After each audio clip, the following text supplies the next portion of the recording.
try and do that thoracic bridge in that position. So you're trying to push with your lats, keep your shoulders locked down in the position, almost so that you're opening up your sternum like that in that position. So use the kickstand for that.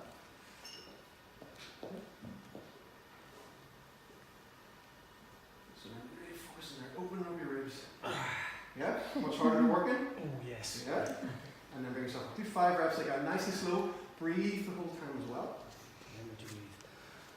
So anyone struggling with overhead squat, guys, Do you do it on the this. same side, or? No, you do both sides anyway, but this is the thing that you want to be working on. So you're giving yourself a bit of assistance with this foot. You can already squat. You just can't get a more upright chest position. But with the foot like this, you can. But So we need to alternate feet. yeah, in a second. So Got it. do the other leg now. That's all right, you're fine. We're fine. So some more into this hip. So he has a lovely perfect spot on this side, isn't he? You know what I mean? So it's this side here is giving him a bit of assistance. So you can do it on the left and right side. Okay. So now put this foot down. Now my And then whole both sides at the same time. Keep that thought of your thoracic in mind the whole time as well. Okay. So nice and slow, breathe, and just sit yourself down and keep that in that position.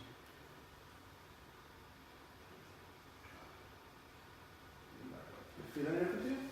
Yeah? slacker. Yeah, easier. So that's how you're working on it. But again, try and do it as often as you can. So if you're there a few minutes before class and stuff like that, grab an empty bar, training bar, and just work in that position. It's more about working in the position than just, if you were just to keep your feet flat all the time and go, you're going to just walk off every day going, fuck, I hate that movie. You know what I mean? And it gets you down.